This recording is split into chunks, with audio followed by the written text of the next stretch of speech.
Es el año 2034. En algún lugar del norte de África, una mujer camina descalza sobre tierra agrietada que alguna vez fue un lago. Sus pies sangran. Detrás de ella, miles avanzan en silencio hacia una frontera que no quiere recibirlos.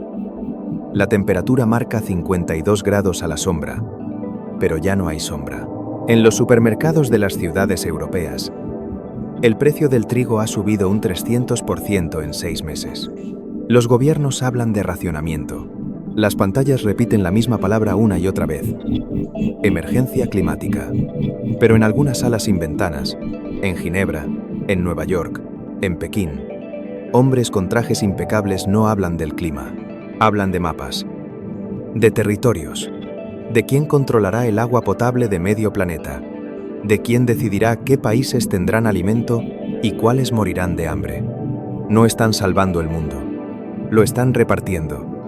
Y tú, que escuchas esto ahora, debes entender algo. El cambio climático no es solo una catástrofe natural, es el mayor tablero de ajedrez que la humanidad haya visto jamás. Y en este juego, las piezas somos nosotros. Durante décadas, nos dijeron que el cambio climático era una cuestión científica, ecológica, moral.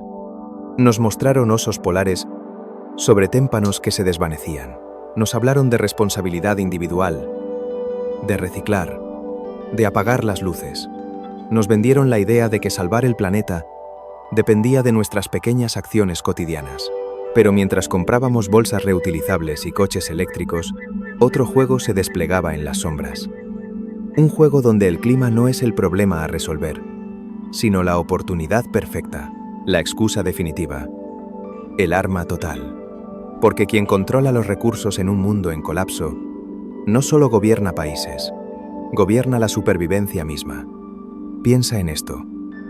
Cada grado que sube la temperatura global redistribuye el poder en el planeta. Cada sequía que devasta una región agrícola cambia el precio de los alimentos y, con ello, el equilibrio de fuerzas entre naciones. Cada inundación que desplaza a millones de personas crea flujos migratorios que pueden ser utilizados como presión política, como arma demográfica, como instrumento de desestabilización. El cambio climático no destruye el poder, lo concentra, lo pone en manos de quienes pueden permitirse la protección, la tecnología, los recursos, y deja al resto a merced de la sed, del hambre, del calor insoportable. En 2023, las temperaturas del océano rompieron todos los récords históricos. Los incendios arrasaron territorios enteros. Las lluvias torrenciales inundaron ciudades que nunca habían conocido el agua en tales magnitudes. Los científicos advirtieron que habíamos cruzado puntos de no retorno, pero mientras el mundo miraba las llamas y las inundaciones con horror, en los despachos de los fondos de inversión más grandes del planeta, se celebraban reuniones extraordinarias. No hablaban de catástrofe, hablaban de oportunidad. Porque cada crisis climática es, para quienes saben leerla, un mapa de nuevos negocios. La transición energética, nos dicen, es la solución. Abandonar los combustibles fósiles. Invertir en renovables. Salvar el planeta con molinos de viento y paneles solares. Suena hermoso, suena necesario, pero pregúntate, ¿quién fabrica esos paneles solares? ¿Quién controla las tierras raras necesarias para las baterías de los coches eléctricos? ¿Quién posee las patentes de las nuevas tecnologías verdes? China controla más del 60% de la producción mundial de tierras raras. Sin ellas, no hay transición energética. Sin ellas, no hay futuro verde. Occidente depende de Pekín para construir su propio salvavidas. ¿Casualidad? No.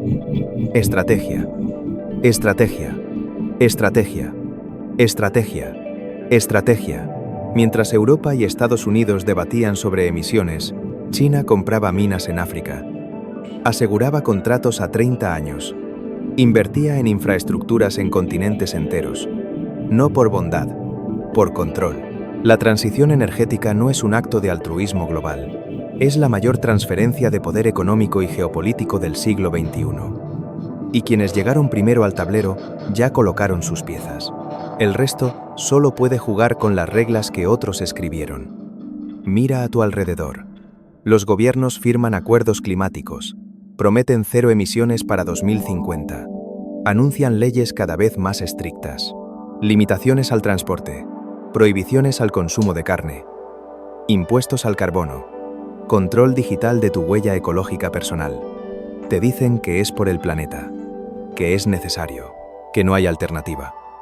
Pero cada restricción, cada nueva norma, cada incremento del control, beneficia a alguien. Siempre. Las corporaciones tecnológicas que venden los sistemas de monitoreo. Los gobiernos que amplían su capacidad de vigilancia bajo el pretexto de emergencia climática. Los fondos de inversión que apuestan por sectores que serán obligatorios por ley. El miedo es la herramienta más poderosa de control que existe. Y el miedo climático es perfecto. Es invisible, constante, científicamente validado, moralmente incuestionable. Te hace sentir culpable por existir. Te convence de que debes obedecer, limitar tu libertad, aceptar la autoridad, porque el planeta está en juego. Y cuando el planeta está en juego, ¿quién se atreve a cuestionar? Pero aquí está la pregunta incómoda. ¿Qué pasa cuando la emergencia climática se convierte en el estado permanente de control? ¿Qué pasa cuando cada aspecto de tu vida puede ser regulado, vigilado, restringido en nombre del bien común ambiental? ¿Qué pasa cuando el derecho a moverte, a comer, a consumir, a vivir, depende de tu puntuación de carbono? Suena a ciencia ficción. Pero los sistemas ya existen. Las tecnologías ya están desplegadas. Solo falta la justificación definitiva. Y esa justificación ya tiene nombre: salvar la Tierra. Ahora hablemos del agua. El petróleo dominó el siglo XX. Las guerras se libraron por él. Los imperios se construyeron sobre él. Quien controlaba el petróleo, controlaba el mundo. Pero el petróleo puede sustituirse. El agua, no. Y el agua ya escasea. Según las proyecciones más conservadoras, para 2050 más de 5.000 millones de personas vivirán en regiones con escasez severa de agua. 5.000 millones. Eso no es un problema ambiental, es una bomba geopolítica. Ya está explotando. El río Jordán, que alimenta a Israel, Jordania y Palestina, lleva décadas siendo fuente de tensión. El Nilo, que riega Egipto, Sudán y Etiopía, es hoy motivo de amenazas militares apenas disimuladas. Etiopía construye presas. Egipto advierte que cualquier reducción significativa del caudal será considerada acto de guerra. No lo dicen con sutileza, lo dicen abiertamente, porque ambos saben que sin el Nilo, Egipto muere, y Egipto no morirá sin luchar. En Asia Central, los ríos que nacen en las montañas de Tayikistán y Kirguistán alimentan las llanuras de Uzbekistán y Kazajistán. Moscú observa. Pekín también, porque quien controle esas aguas controlará la estabilidad de una región entera. Y la inestabilidad en Asia Central significa oportunidades para algunos. En América del Sur, el acuífero Guaraní, una de las mayores reservas de agua dulce subterránea del mundo, se extiende bajo Brasil, Argentina, Paraguay y Uruguay. Hasta ahora, nadie habla de guerras por él.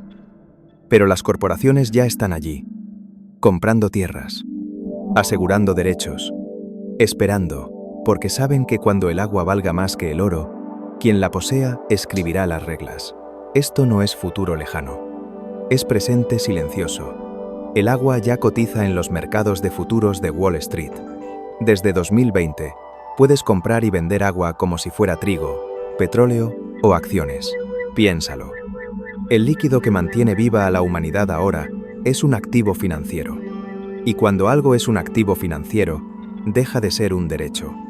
Se convierte en mercancía. Y las mercancías se acumulan, se especulan, se concentran en pocas manos. Ya está ocurriendo. En California, fondos de inversión compran derechos de agua de agricultores en bancarrota. En Australia, empresas extranjeras controlan porcentajes crecientes de reservas hídricas. En África, acuerdos secretos entregan el control de cuencas enteras a corporaciones que no responden ante ningún gobierno local. El discurso público habla de sostenibilidad. El discurso privado habla de rentabilidad. Y cuando llegue la sed de verdad, Cuando las ciudades empiecen a secarse, ¿quién crees que decidirá quién bebe y quién no? Las migraciones climáticas ya no son una hipótesis, son realidad. Millones de personas abandonan sus tierras porque ya no pueden cultivar, porque el agua se agotó, porque el calor es insoportable. Siria antes de la guerra civil sufrió la peor sequía de su historia moderna. Millones de campesinos se desplazaron a las ciudades. El descontento creció. La violencia estalló. El clima no causó la guerra, pero la hizo inevitable. Y mientras Siria ardía, Europa recibía oleadas de refugiados que desestabilizaron gobiernos, alimentaron extremismos, cambiaron el mapa político del continente. ¿Casualidad? No. Consecuencia. Y algunos lo vieron venir. Algunos lo usaron, porque las migraciones masivas no son solo tragedias humanitarias, son armas. Un país puede desestabilizar a otro simplemente abriendo sus fronteras y empujando millones de personas desesperadas hacia el vecino. Turquía lo ha hecho con Europa. Lo ha amenazado, lo ha negociado, porque sabe que Europa teme más a los migrantes que a casi cualquier otra cosa. Y ese miedo da poder. Imagina ahora un mundo donde 100 millones de personas se desplazan en una década. No por guerra, por supervivencia climática. ¿Quién los recibe? ¿Quién los rechaza? ¿Qué gobiernos caen bajo la presión? ¿Qué muros se construyen? ¿Qué violencias se justifican? Las fronteras del futuro no se defenderán contra ejércitos, se defenderán contra multitudes sedientas.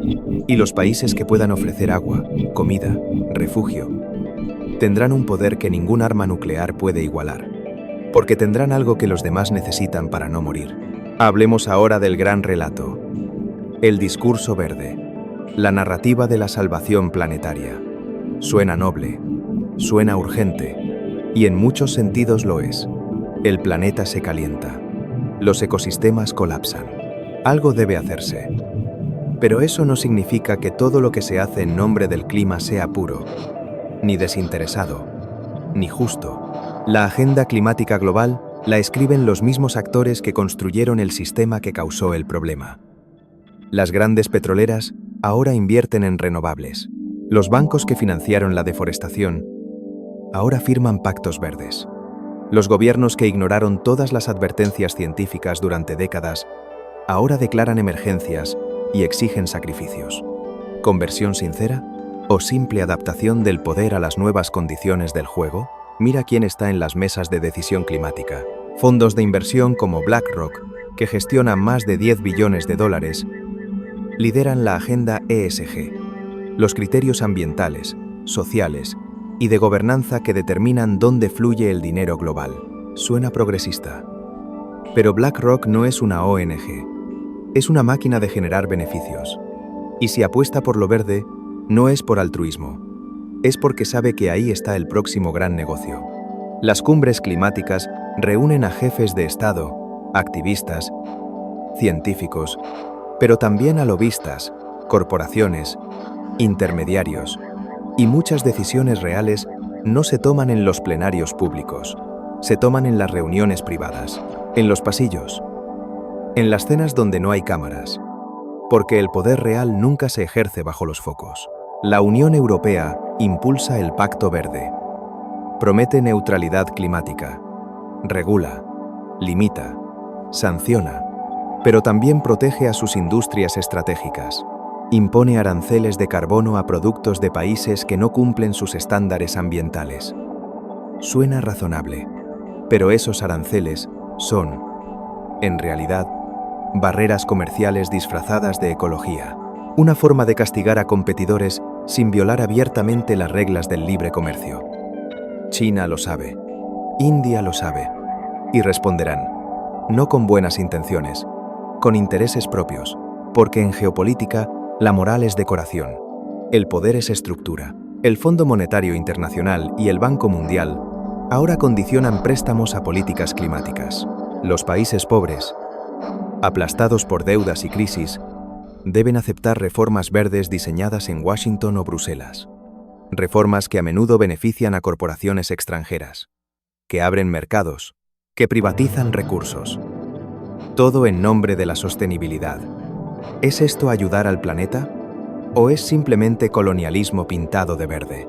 Porque cuando un país africano debe vender sus reservas hídricas a una multinacional europea para obtener un préstamo climático, ¿quién está siendo salvado realmente? Y luego está el gran temor, el temor que nadie quiere nombrar pero que todos sienten, que la emergencia climática se convierta en la excusa perfecta para un nivel de control que ninguna democracia aceptaría en tiempos normales. Que el estado de excepción, declarado para salvar el planeta, nunca termine. Que las restricciones temporales se vuelvan permanentes. Que la vigilancia digital, instalada para monitorizar emisiones, se expanda a cada rincón de la vida privada. Que el derecho a disentir, a cuestionar, a proponer alternativas, sea catalogado como negacionismo peligroso. Ya ha pasado antes. Cada gran crisis ha sido usada para ampliar el poder del Estado, para limitar libertades, para concentrar decisiones en menos manos. La guerra contra el terror redefinió la privacidad y la libertad en todo Occidente. La pandemia normalizó niveles de control social que antes eran impensables. ¿Y ahora? Ahora el clima ofrece una emergencia sin fin, porque el clima siempre estará cambiando. Siempre habrá una métrica que mejorar. Siempre habrá un umbral que no cruzar. Siempre habrá una razón para pedirte que cedas un poco más. Por el bien común, por el futuro, por la supervivencia. Volvamos al tablero. A los movimientos reales. Rusia, con el deshielo del Ártico, ve abrirse rutas comerciales que estuvieron congeladas durante milenios. Nuevas vías de transporte, nuevos accesos a recursos minerales bajo el hielo. Moscú no llora el cambio climático. Lo aprovecha. Despliega bases militares en el Ártico. Reclama territorios. Desafía a Canadá, a Noruega, a Estados Unidos. Porque sabe que el Ártico será una de las zonas más valiosas del planeta en las próximas décadas. Y quien la controle tendrá ventaja estratégica incalculable. China invierte más que nadie en energías renovables. Construye parques solares gigantescos. Domina la producción de paneles y turbinas. Pero también construye más centrales de carbón que el resto del mundo combinado. ¿Contradicción? No. Pragmatismo. Pekín juega en todos los tableros. Se presenta como líder climático global, pero no renuncia al poder que el carbón le da hoy, porque sabe que la transición llevará décadas. Y mientras tanto, necesita energía, mucha, para sostener su economía, su ejército, su influencia. Estados Unidos intenta recuperar terreno. Invierte en infraestructura verde. Subsidia la industria de baterías. Intenta reducir su dependencia de China en minerales críticos. Pero llega tarde y fragmentado, porque en Estados Unidos el clima es campo de batalla político interno. Republicanos y demócratas no logran consenso. Cada cambio de administración invierte las políticas anteriores. Y mientras Washington debate, Pekín construye. Y Moscú avanza. Y Europa regula, pero sin músculo geopolítico real para imponerse. El mundo no se está uniendo para salvar el clima. Se está fracturando en bloques que compiten por sobrevivir a él de la mejor manera posible. Y en esa competencia, no todos pueden ganar. Los países más vulnerables, los que menos contribuyeron al cambio climático, son los que más sufrirán. Las islas del Pacífico que se hunden, las naciones africanas arrasadas por sequías, los estados agrícolas del sur de Asia inundados por monzones cada vez más violentos. Ellos piden justicia climática, compensaciones, apoyo y reciben promesas. Promesas que raramente se cumplen, porque en el fondo, las potencias saben que no pueden salvar a todos, que los recursos son limitados, que habrá ganadores y perdedores, y prefieren estar del lado de los ganadores. Así que los países vulnerables son abandonados a su suerte, o peor. Son convertidos en laboratorios, en zonas de experimentación para nuevas tecnologías verdes, que luego se venderán al mundo desarrollado, en territorios donde corporaciones prueban proyectos de geoingeniería sin rendir cuentas.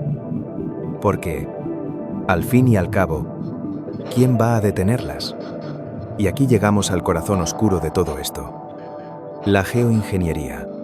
La idea de que podemos manipular el clima del planeta a escala masiva. Inyectar partículas en la atmósfera para reflejar la luz solar. Fertilizar océanos para capturar carbono. Modificar nubes. Alterar corrientes. Suena a ciencia ficción, pero se está investigando seriamente, con fondos billonarios, con el respaldo de gobiernos y magnates tecnológicos. Bill Gates financia proyectos de geoingeniería solar. China experimenta con modificación del clima desde hace años. Y nadie, absolutamente nadie, ha establecido reglas globales sobre quién puede hacer qué. Imagina el poder que eso implica. Un país o una corporación con la capacidad de alterar el clima regional, de provocar lluvias, de detenerlas, de enfriar territorios, de calentar otros. ¿En manos de quién pondrías ese poder? ¿Confías en que se use para el bien común? ¿O sospechas que se usará como se ha usado siempre todo poder, para avanzar intereses propios? La geoingeniería no es plan B. Es la tentación definitiva del poder, la ilusión de control total y también el riesgo absoluto, porque manipular sistemas que no comprendemos del todo puede desatar consecuencias imposibles de predecir. Pero eso no detendrá a quienes creen que pueden jugar a ser dioses. Nunca lo ha hecho. Volvamos a esa mujer descalza caminando sobre el lago seco, a esos miles que la siguen, a las fronteras cerradas, a los soldados con órdenes de disparar si es necesario, porque llegará un momento en que la compasión será un lujo que los estados no podrán permitirse, cuando los recursos sean tan escasos que compartir signifique morir, cuando la solidaridad sea un suicidio colectivo. Y entonces veremos qué queda de la humanidad, qué queda de los valores que decimos defender, qué queda cuando la supervivencia es lo único que importa. Las guerras del futuro no se declararán con bombas, se librarán con sequías provocadas, con bloqueos de alimentos, con control de semillas, con restricción de tecnologías vitales, con desinformación climática que paralice respuestas, con sabotaje silencioso de infraestructuras hídricas, con migraciones empujadas estratégicamente, guerras sin nombre, sin frentes claros, pero con muertos reales, con países que se desangran lentamente, con poblaciones que desaparecen sin que nadie dispare un solo tiro. Y mientras todo esto ocurre, en las pantallas, en los discursos, en las cumbres, se hablará de esperanza, de tecnología, de soluciones, de un futuro verde y próspero, porque el relato oficial siempre es optimista, siempre promete que todo saldrá bien si seguimos las reglas, si confiamos en los expertos, si obedecemos. Pero bajo ese relato, el juego real continúa, frío, calculado, despiadado. Hay quienes creen que aún es posible un cambio real, que la humanidad puede despertar, que podemos construir un sistema distinto, más justo, más equitativo, donde el clima no sea campo de batalla sino motivo de cooperación genuina. Y tal vez tengan razón. Tal vez aún haya tiempo, pero el tiempo se agota, y los que tienen el poder no parecen interesados en renunciar a él. Nunca lo han estado. ¿Por qué ahora sería diferente? El cambio climático es real. La ciencia es clara, pero la respuesta al cambio climático no es neutral, no es técnica, no es apolítica. Es profundamente ideológica, profundamente estratégica, profundamente interesada. Y quienes controlan esa respuesta, controlarán el siglo. Controlarán qué países prosperan y cuáles colapsan. Qué poblaciones tienen futuro y cuáles no. Qué modelo de sociedad se impone. Qué libertades sobreviven. ¿Qué versión de la humanidad llegará al otro lado de esta crisis? Porque al final, esto nunca fue solo sobre salvar el planeta. El planeta sobrevivirá, con o sin nosotros. Lo que está en juego es qué tipo de mundo construiremos sobre las ruinas del anterior, y quién tendrá el poder de decidirlo. No te equivoques. Ese poder no estará en tus manos, ni en las de millones como tú. Estará donde siempre ha estado, en las salas sin ventanas, en los consejos de administración, en los despachos donde se mueven billones, en las mentes que piensan en décadas mientras tú piensas en semanas, Ellos ya saben cómo termina esto. Llevan años preparándose, comprando tierras en Nueva Zelanda, construyendo búnkeres de lujo, asegurando acceso a recursos que serán oro puro cuando el caos llegue.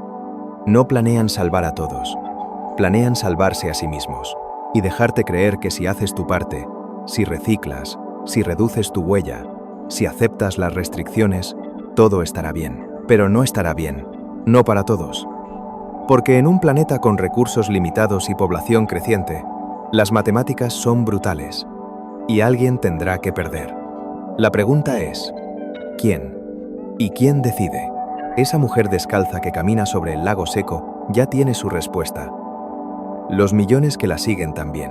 Y tú, que escuchas esto desde la seguridad temporal de tu hogar, de tu ciudad, de tu vida ordenada, también la tendrás. Pronto, antes de lo que crees. Porque el clima no espera, no negocia, no perdona. Y los que juegan con él tampoco. El tablero está dispuesto, las piezas en movimiento. Y cada día que pasa, cada grado que sube, cada recurso que escasea, alguien gana y alguien pierde. El juego ya empezó. Y nadie te preguntó si querías jugar. Solo te dieron un papel. Y ahora toca interpretarlo. Hasta el final. Hasta que el agua se acabe. Hasta que el calor sea insoportable. Hasta que las fronteras se cierren definitivamente. Hasta que entiendas, de verdad, que el cambio climático no es una catástrofe natural. Es el mayor instrumento de poder que la humanidad haya creado jamás. Y ya está en manos de quienes saben exactamente qué hacer con él. La pregunta no es si salvaremos la Tierra. La pregunta es, ¿a quién salvaremos? ¿Y quién decidirá tu destino cuando llegue tu turno de caminar descalzo sobre la tierra que se agrieta bajo tus pies? Porque ese día llegará. Para algunos, ya llegó. Para otros, es cuestión de tiempo. Y cuando llegue, cuando sientas la sed que no se calma, el hambre que no cesa, el calor que no da tregua, entenderás que todo lo que te contaron era verdad. Pero no de la forma que creías. Entenderás que el clima es poder, que el medio ambiente es control, que la emergencia es permanente y que el planeta no se está muriendo, se está reorganizando, bajo nuevas reglas, escritas por manos que nunca verás, para un mundo donde tu voz no cuenta, donde tu vida es una variable en una ecuación que otros resuelven, donde sobrevivir no es un derecho, es un privilegio. Y los privilegios se otorgan o se niegan, según convenga, a quienes tienen el poder de decidir. En ese futuro que ya es presente, en ese presente que ya fue pasado, en ese juego que nunca dejó de jugarse y que ahora, bajo el disfraz del clima, alcanza su forma más perfecta, más total, más inevitable. Bienvenido al campo de batalla del siglo XXI, donde el enemigo no tiene rostro, donde la guerra no tiene nombre, donde el poder no necesita ejércitos, solo necesita que tengas sed y que ellos tengan el agua. Sonnet 4. 5 Cloud, es IA, y puede cometer errores. Por favor, verifica las respuestas.